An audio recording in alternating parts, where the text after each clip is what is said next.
Welcome into the I-80 Boys College Football Show. Chris, the Choklahoma Sooners on tap today for you here. I just have one question. How many wins, how many losses? Well, I will say, way to start the show off with pissing the old Sooner man off. I like it though. No, I have them going 8-4. Now, I don't love this prediction by me because this is kind of like Tennessee, who we talked about. I have a hard time predicting what OU is going to do. A lot of turnover, right? We'll get into that. Here's my losses though. Like I said, 8-4. I have a loss to Texas, at South Carolina, at Bama, and then to end the year LSU. Christian, tell me why I'm wrong. Man, I'm gonna start calling you Josh Pate while these giving all these teams 8-4, 9-3 records. All right. I also have them going 8-4, same losses, everything like that. Wow. Texas, South Carolina, Bama, and LSU. Wow. Last year they were 6-7, jumping into the SEC for their first year. To me, Chris, I got their most important game in this one as Texas.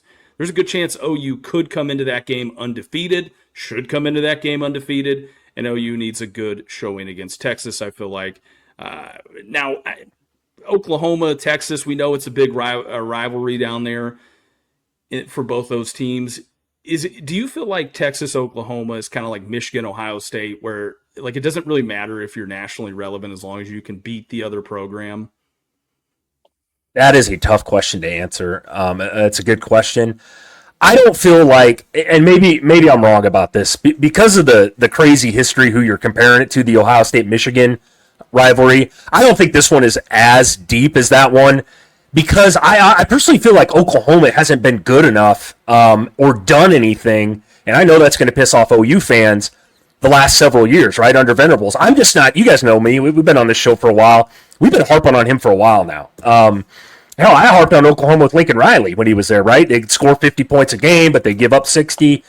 I just don't think, like, to me, I got to see OU beat Texas, honestly, in a legitimate game once. I will say, though, you're right about that important game, and I agree with you on that. But you look at this stretch, Texas, at South Carolina, Ole Miss, Tennessee, and at Alabama. My God, man, that's a tough 5-game stretch. I don't care who you are in the country. It'd be tough to come out of that thing unscathed if you're Georgia. You know what I mean? Like, that's a brutal schedule right there, right in the middle of the season. So, yeah, no, I'm with you, though. Texas is going to be an important one. We know, and for our sake, I hope for the viewer's sake, I hope it's a really good game. Absolutely agree, Chris. Absolutely agree with you there. Some of their key losses, they lose linebacker Danny Stutzman. He was their heart and soul of that team for a couple years there at Oklahoma. They lose safety Billy Bowman Jr.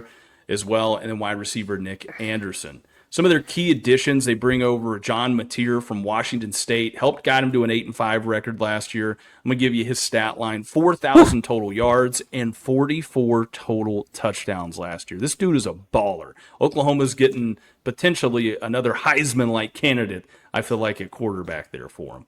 Speaking of Heisman-like candidates and top players, they got running back Jade Knott from Cal in the transfer portal kind of late there. He was injured last year, but when this guy is healthy, Chris, he's a top 10 running back in the country. Defensive end Marvin Jones, we know he was a 5-star committed, played for Georgia for a little bit, went to Florida State, had 4 sacks last year at Florida State, and should be a really great player for him. One of the biggest pieces this year that they bring in, offensive coordinator Ben Arbuckle, also from Washington State, helped coach Cam Ward and John Mateer to 2 really good seasons. Should be an upgrade offensively last year. They were not that great offensively. And, of course, we touch on it. A lot of that had to do with just the injuries and just couldn't get on the same page, it felt like. Can't put it all on Jackson Arnold. There's just a lot that went wrong for him last year. Some of their top returning players, they bring back Deion Burks when healthy. Scary matchup for any defense they're going to play. But he only played in 5 games last year. We touched on that. Defensive end R. Mason Thomas had 9 sacks last year to go alongside a defensive tackle, Grayson Helton, who put up 5 sacks. Linebacker Kip Lewis had 65 total tackles and 2 picks last year. And then in the secondary, you've got a guy in Robert Spears Jennings that had 66 tackles and 1 interception. Lastly, the last couple of guys they bring back, it's a cornerback safety brother duo there, Eli and Peyton Bowen, 64 total tackles last year combined, and should be even better this year, I have a feeling. Chris, what's your last kind of thoughts here on OU?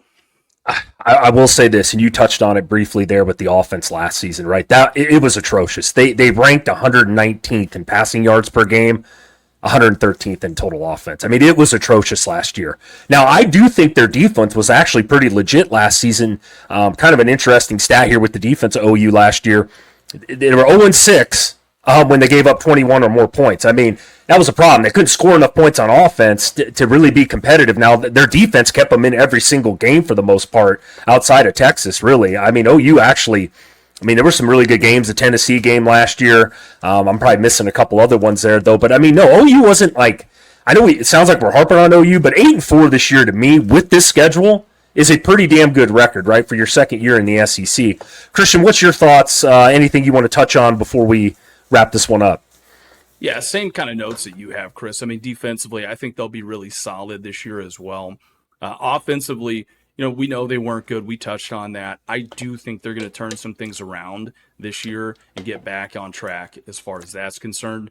To me, the biggest question I have is Brent Venables. He needs to win at least 8 to 9 games and really show some improvement in order to kind of cool that hot seat, right? And let's be honest, that SEC schedule they have there from Texas on is brutal. Just absolutely brutal.